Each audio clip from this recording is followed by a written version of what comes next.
Hello everyone, Radhe Radhe, जय श्री महाकाल। कैसे हैं आप सब? आई होप आप सब बहुत अच्छे होंगे। Welcome back to my YouTube channel blog with Sonam Sumit. मैं हूं आपकी अपनी सोनम। तो ब्लॉग आज का स्टार्ट है करवा चौथ का ब्लॉग, जहां से एंड हुआ था उसके बाद का ही ब्लॉग है शाम से। तो अभी रेडी करूँगी अपनी थाली वगैरह, उसके पहले बनाऊँगी खाना। खाने में बना रही हूँ खीर पूड़ी, दाल चावल और सब्ज़ी बनाई है मैंने। मतलब बहुत ज़्यादा हैवी सा खाना नहीं बनाया था, क्योंकि हस्बैंड को बहुत पसंद नहीं आता, वो तो पूड़ी भी पसंद नहीं करते। बट थोड़ा सा लगता है ना त्योहार वगैरह में बनाने का, तो मैंने बना रही थी। मैं यहाँ पे बनाऊँगी मैं पूड़ी फटाफट से। और मैंने ब्लॉग शूट करने के लिए मोबाइल भी अपना लगा दिया है। एक्चुअली मैंने ना ऑर्डर किया था अपना वो क्या बोलते हैं ट्राइपॉड, बट वो अभी तक आया नहीं है। मुझे बहुत सारी दिक्कतें फेस करनी पड़ती है वीडियो शूट करने के लिए। वीडियो के लिए मोबाइल कहाँ सेट करूँ, कैसे करूँ, बहुत सारी। तो फिर इन सब के चलते ना हस्बैंड जी ने मतलब बुक तो कर दिया है उससे, बट वो अभी तक आ नहीं पा रहा। पता नहीं क्यों, आप लोगों के साथ भी क्या ऐसा हो रहा है पता नहीं क्यों। मैंने अभी ना मीशो से और फ्लिपकार्ट वगैरह से 2-3 चीज़ें हम लोगों ने ऑर्डर की है, बच्चे के कपड़े वगैरह, अपना बीच सामान, बट कुछ भी अभी तक डिलीवर नहीं हुआ। पता नहीं क्या प्रॉब्लम आ रही है। शिफ्ट बता रहा है बट डिलीवर नहीं बता रहा, ना ही कैंसिल बता रहा है बहुत। तो उस कारण से रुका हुआ है। फ़िलहाल मैं अपना मोबाइल वगैरह कहीं ना कहीं सेट करके काम चला ही लेती हूँ, और चलाना ही पड़ता है। तो बस करवा चौथ की तैयारी कर रही हूँ, खाना वाना बनाऊँगी, उसके बाद रेडी होंगी। सारी चीज़ें आप लोगों के साथ ब्लॉग में शेयर करूँगी। मैं कैसे अकेले पूजा करती हूँ, क्या क्या करती हूँ, सारी चीज़ें ब्लॉग में शेयर करूँगी। तो मेरे साथ ब्लॉग में लास्ट तक बने रहिएगा। चैनल पर नए हैं तो सब्सक्राइब ज़रूर से कर लीजिएगा, वीडियोस को लाइक कीजिएगा। अगर आप लोगों को ब्लॉग अच्छे लगते हैं तो अपने प्यारे प्यारे कमेंट करके एक लाइक ज़रूर से कीजिएगा। चलिए आप लोगों को बताती हूँ, आज मुझे बहुत सारी बातें भी करनी है आप लोगों के साथ, तो ब्लॉग में ज़रूर से बने रहिएगा। और अपने प्यारे प्यारे कमेंट भी ज़रूर से कीजिएगा। अभी मैं ये नाश्ता नाश्ता बोल रही हूँ, खाना वाना बना के फिर रेडी होंगी। और ना आप लोगों से एक बात और मुझे बहुत इम्पोर्टेंट करनी है, तो बस आगे ब्लॉग में करूँगी। फ़िलहाल आ गई हूँ, फेस वगैरह वॉश करके मुँह हाथ अच्छे से धो लिया था, और मैं आप लोगों को दिखा रही हूँ साड़ी जो कि मैं अभी पहनने वाली हूँ। वाइन कलर का शेड वाइन साड़ी है ये, वाइन कलर की, और ये मेरी मोस्ट फेवरेट साड़ी है। तो मैं यहाँ पे वही बता रही थी आप लोगों को। खाना वाना मैंने पूरा बना दिया है और किचन को भी क्लीन कर दिया है, और अब मैं हो रही हूँ रेडी। तो मैंने साड़ी पहन ली थी। पता, मैं जब नई नई शादी होकर आई थी ना, तो मैं ना स्टार्टिंग में 1 मंथ करीब मैंने ना ऐसे सीधे पल्ले की साड़ी पहनी थी, तो मुझे बन जाती थी बहुत अच्छे से, ईज़िली बन जाती थी। लेकिन अब ना छूट गई है आदत। मैं तो सच बताऊँ, मेरी साड़ी पहनने की ही आदत छूट गई है। मतलब सिर्फ सूट पहनने की आदत है ना, तो बस पल्ला वल्ला सेट करने में बहुत सारी दिक्कतें फेस करनी पड़ती। मतलब सीधा पल्ला में तो और ज़्यादा मुझे बनता ही नहीं है। पहले बन जाता था, अब बिल्कुल भी नहीं बनता, पता नहीं क्यों। ये बात सही है कि आप जो भी काम आप कर रहे हैं तो बहुत अच्छे से आप कर पाते हैं, लेकिन अगर उस काम को आप छोड़ देते हैं तो फिर आप उस पे मतलब मास्टर्ड नहीं होते, मतलब बन नहीं पाता जल्दी फटाफट। तो मैंने कहा चलो ठीक है। और मेरे साथ ना एक बहुत बड़ी ट्रेजेडी हमेशा हो जाती है, मतलब हमेशा हो जाती है कि चीज़ें मैं ना भूल जाती हूँ, मेरे दिमाग से बिल्कुल वॉश हो जाती है, पता ही नहीं चलता कहाँ चली जाती है। मतलब मैंने इतना मार्केट किया, सब कुछ ख़रीदा, ये वो सारी चीज़ें ली, बट 2 दिन रेगुलर हम लोग मार्केट गए, सिटी गए, सब कुछ, बट ना मैं चूड़ियाँ लेना भूल गई। ये मेरे साथ हमेशा होता है कि मैं ना चीज़ें भूल जाती हूँ। तो यहाँ पर चूड़ियाँ जब मैं भूल गई थी ना, तो फिर मैंने उसके साथ मैच करके दूसरी चूड़ी का सेट बनाया। तो वही मैं आप लोगों के साथ यहाँ पे सामने ही बैठ कर शेयर कर रही हूँ। और जो मैंने अपना बैंगल बनाया था वो भी मैं आप लोगों को दिखा रही हूँ। तो जब मैं ये दोनों हाथ में पहन लूँगी तो आप लोगों को दिखाऊँगी। देखिए कितना प्यारा लग रहा है, बिल्कुल सिल्वर कलर का कंगन बना है वो मैंने हाथ से ही बनाया है। तो उसका भी वीडियो आप लोगों को चैनल पर मिल जाएगा। जिन्होंने नहीं देखा तो ज़रूर से देखिएगा कैसे मैंने ये बैंगल बनाया है, कैसे नग वगैरह से इसको रेडी किया था। तो सारी चीज़ें दिखेंगी। यहाँ पे मैं अपना गोल्ड का सेट पहनूंगी। वैसे तो मैं नॉर्मली रेगुलर कभी नहीं पहनती हूँ, बट हाँ करवा चौथ होता है, दिवाली होती है तो ज़रूर से पहन लेती हूँ, या राखी में पहन लेती हूँ बस। बाकी तो ज़्यादा मैं नहीं पहनती हूँ।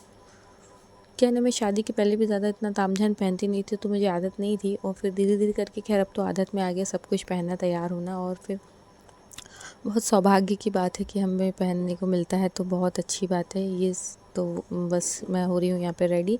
देखिए मैं अपना जो भी मेरे पास थोड़ा बहुत गोल्ड है वो पहन लूँगी, ज़्यादा कुछ नहीं पहनूँगी। ऑल ओवर जो जेवर जो है वो ज्वेलरी तो मैं नहीं पहनती हूँ, बट हाँ जो मेन मेन होता है वो पहन लेती हूँ। और ईयरिंग्स तो मैं बिल्कुल भी नहीं पहनती हूँ, क्योंकि मेरे जो कान के झुमके हैं ना गोल्ड वाले, वो ना मुझे पहनने में बहुत सारी दिक्कत होती है। इसलिए मैं ईयरिंग्स तो यही वाले पहन लेती हूँ, जो भी मैं फटाफट पहन के उतार दूँ। क्योंकि वो गोल्ड वाली इयरिंग तो आप लोगों को पता ही होगा, उसकी जो पेंच होती हैं वो कैसे होते हैं ना, उसको राउंड करके सेव कर मतलब कर, तो वो पहनना ना मुझे बहुत आलस आता है, इसलिए मैं नहीं पहनती हूँ। आपने अक्सर देखा होगा मैं ज्वेलरी कुछ भी पहनती हूँ ना, तो इयरिंग्स अपने गोल्ड वाले नहीं पहनती हूँ। पता नहीं क्यों मेरी आदत में ही नहीं है।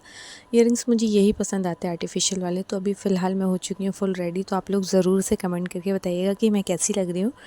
मैं ना करवा चौथ में बहुत अच्छे से रेडी होती हूँ। और ये जो बेनी है ना, गजरा, ये मेरे हस्बैंड अभी मतलब आज ही लेकर आए हैं, भूल गए थे लाना कल हम लोग मार्केट से। बता रही हूँ ना, मैं बहुत सारी चीज़ें भूल जाती हूँ, पता नहीं क्यों भूल जाती हूँ। करते मैंने अब क्या ही बोलूँ।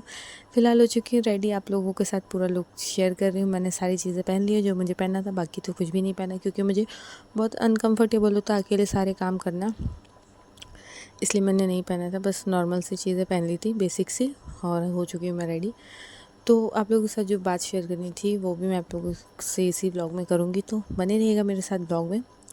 और क्या होता है ना, जब हमारी शादी नहीं हुई होती तो ये होता है कि हम कोई भी व्रत वगैरह होता है, कोई त्यौहार होता है, कोई पूजा होती है, कुछ भी होता है, तो ये रहता है मम्मी सारी चीज़ें संभाल लेती हैं और हमारा काम होता है तैयार होना, एंजॉय करना। और जब हमारी शादी हो जाती ना, तो हमें सारी चीज़ें मैनेज करना होता है, जैसे कि किचन का काम भी हमें ही करना है, घर के काम भी करना है, बच्चों को भी संभालना है, और पर्सनली अपना रेडी होना, तैयार होना, अपने लिए टाइम निकालना बहुत मुश्किल होता है। मैंने सारे दिन में से 8 बज गया था मुझे कि मैं 8 बजे रेडी होने आई थी, फिर पूजा करने के लिए 9:30 बजे मैं बाहर आई हूँ अभी। पूजा की थाली वगैरह सारा कुछ रेडी किया। हालांकि मेरे हस्बैंड बहुत सपोर्ट करते हैं और हम दोनों ने मिलकर ही कर लिया था फटाफट से।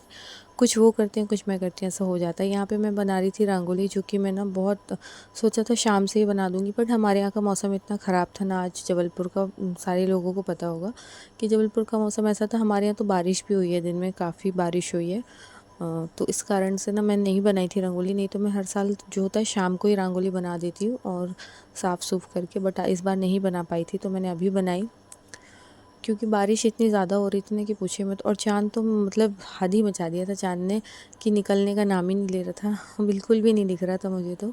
फ़िलहाल अभी पूजा स्टार्ट कर दी है। बहुत नॉर्मल सी मैं पूजा करती हूँ, जैसा देखा है वैसा ही करती हूँ। क्या होता है ना, बहुत सारी चीज़ें जो हम एक बार देख लेते हैं, एक बार कर लेते हैं, वही करना होता है, हम उसमें कुछ भी एडिशनल नहीं करते। तो जो मैंने फर्स्ट ईयर जब मेरा फर्स्ट करवा चौथ था, जो चीज़ें मैंने देखी थी पूजा करते हुए, वैसी ही चीज़ें, वैसे ही रूल्स मैं फ़ॉलो करती हूँ। मैं कुछ भी अपने साइड से एडिशनल नहीं करती हूँ, इसलिए जो मैंने देखा है बहुत सिंपल से तरीके से वही मैं करती हूँ।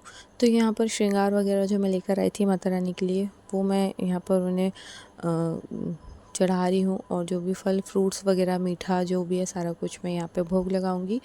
और करवा जो मैंने रख दिया था, तुलसी माता को मैंने बहुत अच्छे से आज मतलब साफ़ सूफ करके रख दिया था। और यहाँ पे मैं अब दीपक जो है वो जलाऊंगी। और क्या होता है ना, मुझे ये बोलना था आप लोगों से, ये ब्लॉग थोड़ा सा लंबा हो गया आज का, क्योंकि बहुत सारी फ़ोटोज़ थी इसलिए, मतलब बहुत सारी वीडियोस थी इसलिए थोड़ा सा लंबा भी हो गया। खैर कोई ना, चलता है। तो यहाँ पे मैंने दीपक भी जला दिया और हस्बैंड पढ़ेंगे, मतलब कथा की जो बुक है वो हस्बैंड पढ़ देते हैं और मैं सुन लेती हूँ। तो बस ऐसे ही करके हमारी पूजा हो रही है यहाँ पर। आप लोगों ने कब, कैसे, कहाँ पूजा की थी ज़रूर से कमेंट में बताइएगा। मैं अकेले ही करती हूँ अपने घर पे, कहीं नहीं जाती हूँ। फर्स्ट ईयर भी मैंने जब फर्स्ट टाइम था तभी घर पे की थी, बट तब सबके साथ किए थे। और बाकी अब तो मैं अकेले ही करती हूँ। सेकंड में शायद मैंने अपनी मामी लोग के यहाँ जाकर किए थे, फिर मैं अपने घर पे ही करने लगी। क्योंकि क्या होता ना, हम अपने टाइम से, सब अपने टाइम से ही करते हैं, तो इसलिए हस्बैंड बोले कि यहीं कर लिया करो तुम। तो मैंने कहा ठीक है। मुझे पहले तो कुछ भी नहीं आता था, तो मैं डरती थी थोड़ा सा करने में, लेकिन अब धीरे धीरे करके सारी चीज़ें आने लगी है। और होता ये है ना कि जब आप करने लगते हो तो सारी चीज़ें आने लगती हैं, नहीं करते तो घबराते रह जाते हो, इसलिए कर लेते हैं। तो यहाँ पे अगरबत्ती वगैरह, फूल, जो भी फल फ्रूट है वो सारे कुछ चढ़ाऊँगी। और ना मेरे ब्लॉग में व्यूज़ बिल्कुल भी नहीं आ रहे, क्या प्रॉब्लम है समझ में नहीं आ रहा। मैं इतनी मेहनत कर रही हूँ, इतने अच्छे से ब्लॉग्स शूट करती हूँ, एडिट करती हूँ, अपलोड करती हूँ, सारे घर का काम करके फिनिश करके, अपना पर्सनल जो भी काम है उन सब से टाइम निकाल कर ब्लॉग शूट करती हूँ, फिर उसे एडिट करती हूँ, अपलोड करती हूँ। गाइस बहुत मेहनत लगती है, प्लीज़ आप लोग सपोर्ट कीजिए। आप लोग अगर व्यूज़ नहीं आ रहे ना, तो हमारी मेहनत का कोई फल नहीं है। मतलब नॉर्मली पहले मेरे ब्लॉग्स में अच्छे खासे व्यूज़ आ जाते थे, 100 अबव भी थे, बट अब बिल्कुल भी व्यूज़ नहीं आ रहे, पता नहीं क्यों। मेहनत वही है, चीज़ें वही हैं, और पता नहीं क्यों एकदम से लो होता जा रहा है चैनल पे, समझ में नहीं आ रहा है क्या करूँ। तो आप लोग ज़रूर से कमेंट करके बताइएगा किसी को भी इस बारे में जानकारी, कि क्यों अचानक से हमारे व्यूज़ एकदम से कम हो गए। बिल्कुल भी व्यूज़ नहीं आते, रीच भी नहीं, इम्प्रेशंस भी नहीं, पता नहीं क्यों, क्या हो रहा है, कुछ समझ में नहीं आ रहा है मुझे। अगर आप लोगों को पता हो तो प्लीज़ मुझे कमेंट करके गाइस सपोर्ट कीजिएगा, बताइएगा कि क्यों ऐसा हो रहा है। जो कि हमारे अच्छे खासे व्यूज़ आते हैं बिल्कुल भी नहीं आ रहे हैं अभी। तो प्लीज़ आप लोग अपने कमेंट्स करके ज़रूर से बताइएगा मुझे कि क्यों ऐसा हो रहा है। चलिए फ़िलहाल पूजा के बारे में बताती हूँ। तो अभी ना पूजा हो चुकी है, कथा मैंने सुन ली थी और यहाँ पे कर रही हूँ मैं आरती। आरती के बाद हम लोग वेट करेंगे चाँद का। और मैं सच बताऊँ, मुझे आज चाँद बिल्कुल भी नहीं दिख रहा था मतलब। और क्या ही बोलूँ, बहुत लोगों ने पूजा कर भी ली थी, बट हमारे आसपास के सभी लोगों ने पूजा कर ली थी, मैं नहीं कर पाई थी। मतलब नॉर्मली ये वाली पूजा तो हो गई थी, पर चाँद देखने वाली पूजा नहीं हो पा रही थी। और मून को इतनी ज़ोरों से नींद आ रही थी ना कि पूछो ही नहीं। मुझे लग रहा था बस जल्दी से पूजा करके उसे सुला दूँ, पर कहाँ चाँद तो बिल्कुल ही नहीं दिख रहा था। मतलब मैंने 11:30 बजे मुझे हल्का सा चाँद की रोशनी दिखी। मतलब फिर धीरे से चाँद भी दिखा बादलों से छटकर। बताया ना, आज दिन भर बारिश हुई, इस कारण से इतने बादल थे ना कि चाँद दिख ही नहीं रहा था। फिर बड़ी मुश्किल से थोड़ा सा दिखा है चाँद। तो फिर मैंने पूजा की और फिर उसके बाद पूजा वगैरह करके और व्रत अपना खोला।